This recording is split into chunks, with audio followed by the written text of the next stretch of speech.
Assalamualaikum warahmatullahi wabarakatuh. Alhamdulillahilladzi awdahat tariqa lit-talibin wa sahala manhajis sa'adatil muttaqin wa basara basairil musaddiqin bisairil hikami wal ahkami fid din wa manahum asral imani wal anwari wal yakin. Asyhadu an la ilaha illallah wa asyhadu anna Muhammadan abduhu wa rasuluhu as-sadiqul wa'dil amin. Wa qala Allah ta'ala fil Qur'anil Karim, A'udzu billahi minasy syaithanir rajim. Bismillahirrahmanirrahim. Wa idza sa'alaka ibadi 'anni fa inni qarib ujibu da'watad da'i idza da'an falyastajibu li wal yu'minu bi la'allahum yarshudun. Shadaqallahul azim. Hadirin yang dimuliakan Allah, puji syukur kita panjatkan kepada Allah. Pada kesempatan hari ini Allah masih memberikan kita semua kesehatan. Allah masih memberikan kita nikmat, terkhusus nikmat iman dan nikmat Islam. Hari ini kita akan coba bicara tentang yang mungkin amalan yang senantiasa kita lakukan setiap hari. Setiap detik, setiap menit mungkin bisa jadi amalan ini kita lakukan. Tapi pertanyaan besarnya adalah, apakah Allah mendengarnya? Apakah Allah mengabulkannya? Apakah Allah menerimanya? Amalan ini adalah doa. Doa itu adalah senjata kaum mukminin. Yang ketika mukmin tidak mau berdoa, Rasulullah SAW mengkategorikan orang-orang yang tidak mau berdoa sebagai golongan orang-orang yang sombong. Hari ini kini coba berbicara tentang rumus doa di dalam Al-Quran, yang mudah-mudahan ini menjadi ilmu bagi kita sekalian, yang mudah-mudahan ini menjadi informasi buat kita sekalian, yang mungkin bisa jadi bertahun-tahun kita berdoa kepada Allah Subhanahu wa Ta'ala, tapi ternyata Allah tidak kunjung mengabulkan doanya. Apanya yang salah? Doanya kah yang salah? Kitanya kah yang salah? Atau apanya yang salah? Kita kaji lebih dalam pembahasan kita hari ini. Allah Subhanahu wa Ta'ala berfirman dalam Al-Quran, Wa idza sa'alaka ibadi fa inni qarib. Wahai Muhammad, apabila hambamu bertanya tentangku, jawablah, sesungguhnya aku dekat. Bayangkan kalau misalkan kita telah mengundang seorang dai tenar, seorang artis yang kita undang dalam sebuah acara yang akan kita laksanakan. Kemudian ada kabar yang pertama, bahwa artis ini sebentar lagi akan datang dan sudah di perjalanan. Kemudian kabar kedua, artis ini tidak ada kabar, tidak ada kontak, kemudian tidak ada konfirmasi kepada panitia. Maka dipastikan kita semua, panitia khususnya, akan resah karena tidak ada kabar sedikit pun tentang artis yang akan datang atau tidak ke acara kita. Sementara yang pertama, ketika ada kabar bahwa ustadz atau artis yang kemudian sedang dalam perjalanan, maka itu akan memberikan ketenangan kepada kita sekalian. Begitupun Allah dalam ayat ini ingin menjelaskan bahwa ketika kita ingin sesuatu dan meminta sesuatu, yakinlah Allah Maha dekat. Jangan sampai kita berpikir kepada Allah Subhanahu wa Ta'ala tidak mengabulkan doa-doa kita. Dan itu adalah indikasi dan termasuk berbagai hal yang kemudian sulit doa kita dikabulkan karena kita tidak yakin kepada Allah Subhanahu wa Ta'ala. Saya ingin paparkan bagaimana rumus doa dalam Al-Quran. Ayat lain yang menjelaskan ud'uni astajib lakum, bahwa sifat doa ketika dimohonkan, maka Allah berjanji dalam Al-Quran, ud'uni astajib lakum, berdoalah kepadaku maka akan aku jawab. Hari ini ketika kita lihat janji para anggota DPR, kita lihat janji para pimpinan kita hari ini, para manusia yang bisa jadi janjinya hari ini bisa jadi tidak disampaikan atau tidak ditunaikan.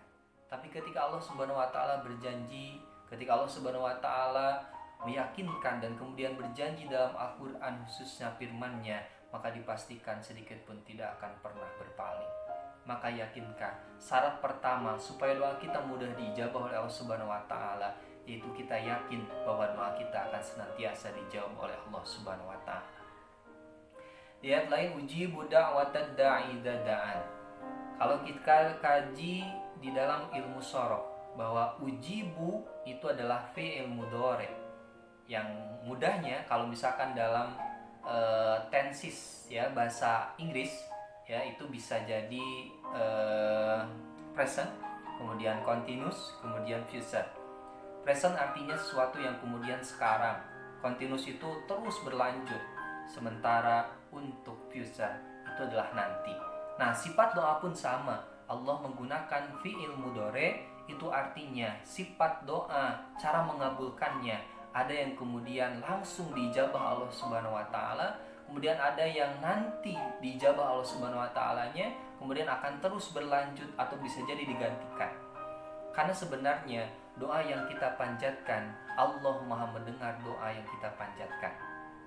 Maka sesuatu yang kita inginkan bukan berarti Allah tidak mengijabah doa kita. Allah itu memberikan sesuatu yang dibutuhkan, bukan sesuatu yang diinginkan.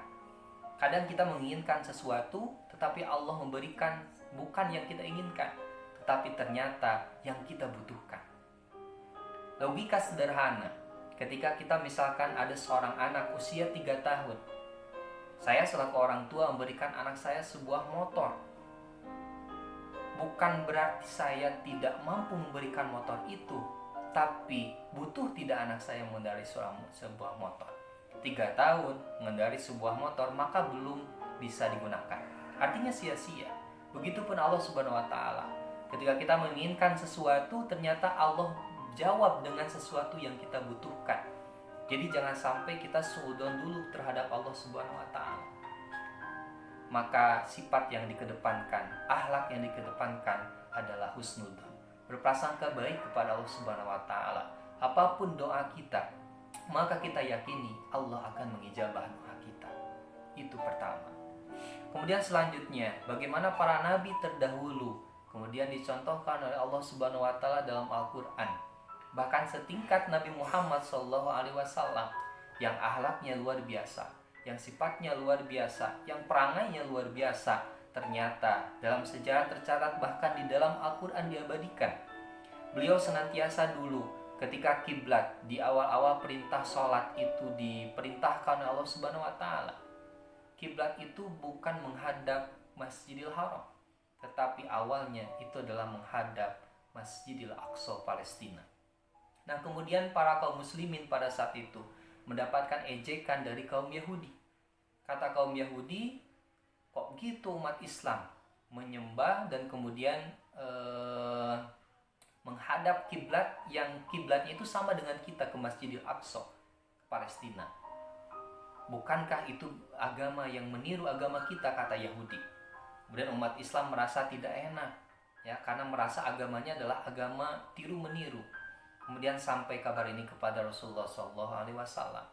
Kemudian Rasulullah SAW setiap sore naik ke sebuah bukit dan kemudian mengadahkan tangannya dan kemudian tidak mengucapkan doanya, tapi dalam hatinya, ya Allah, ya, senantiasa ingin secepatnya untuk memindahkan kiblat dari Masjidil Aqsa ke Masjidil Haram.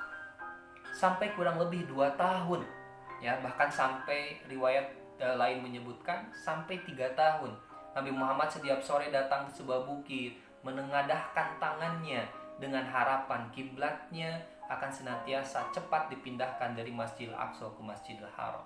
Tapi ternyata baru 3 tahun Allah Subhanahu wa taala menjawab, ya, harapan. Meskipun Nabi Muhammad itu kan sebuah orang nabi yang luar biasa adabnya, yang luar biasa akhlaknya, ya, nampaknya tidak mau meminta, malu meminta, sehingga hanya sebatas deretan dalam hatinya yang kemudian menginginkan secepatnya dipindahkan kiblatnya.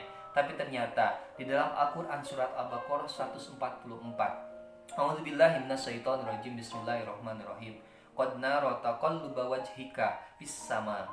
Kami selalu memperhatikan engkau wahai Muhammad, menengadahkan tanganmu ya, kemudian seraya berharap untuk memindahkan kiblat itu. Kemudian Allah Subhanahu wa taala ternyata langsung menjawab meskipun doa itu tidak diucapkan oleh Nabi. Ini spesialnya Nabi Muhammad SAW. Tidak mengucapkan doa, hanya sebatas dalam hatinya saja, tapi Allah memberikannya. Kita yang senantiasa setiap hari berdoa, setiap detik, setiap menit kita berdoa, tapi pernah tidak kita merasakan bahwa Allah mengijabah langsung doa kita.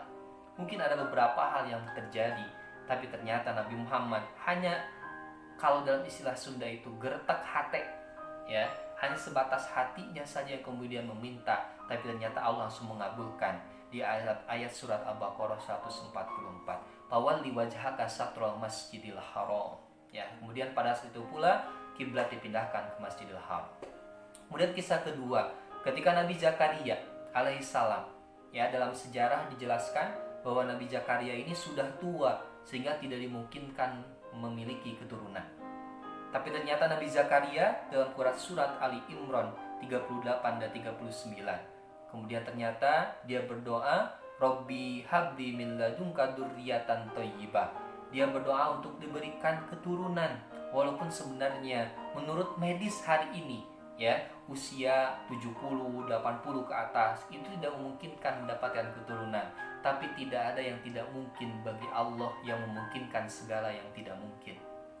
Kemudian Nabi Zakaria berdoa di mihrabnya, Robbi habli min ladunka dzurriyyah. Seketika Allah Subhanahu wa taala panadatshul malaikat, kemudian mengutus malaikat untuk memberikan keturunan kepada Nabi Zakaria alaihissalam, yaitu Nabi Yahya alaihissalam. Luar biasa ketika memang hati seseorang bersih, apalagi tingkatan seorang nabi yang kemudian berdoa dengan tulus setulus hati, ya, seketika diijabah Allah Subhanahu wa taala. Dan kemudian yang terakhir kisah Nabi Ayub alaihissalam, yang ini pun diabadikan dalam Quran surat Al-Anbiya ayat 83 sampai 92. Bagaimana dalam sejarah diceritakan Nabi Ayub alaihissalam ini adalah seorang nabi yang pertama kaya, yang kedua kemudian kedudukannya luar biasa, yang kemudian keturunannya soleh dan soleha. Ya, itulah yang kita dambakan, begitu sangat luar biasa. Sudah kaya, jabatan punya, anak istri soleha dan lain-lainnya. Ini yang dimiliki oleh Nabi Ayub alaihissalam. Tapi kemudian Allah menguji hanya dengan 3 hari saja kepada Nabi Ayub alaihissalam. Di hari pertama Nabi Ayub diuji dengan ternaknya semuanya habis, dan kemudian perkebunannya semuanya terbakar. Bayangkan, ya, semua ternak, semua perkebunan, semua kekayaannya habis seketika dalam 1 hari. Bagaimana kalau misalkan itu datang dan menimpa kita sekalian? Rumah yang kita impi-impikan, yang kita bangun dari nol, kemudian sekarang sudah 3 tingkat, 4 tingkat, tapi seketika Allah hancurkan. Di mana? Kemudian bagaimana kesabaran kita? Allah menguji di sana. Nabi Ayub diuji, tapi luar biasanya meningkatkan ibadahnya 2 kali lipat di ujian yang pertama, di hari yang pertama.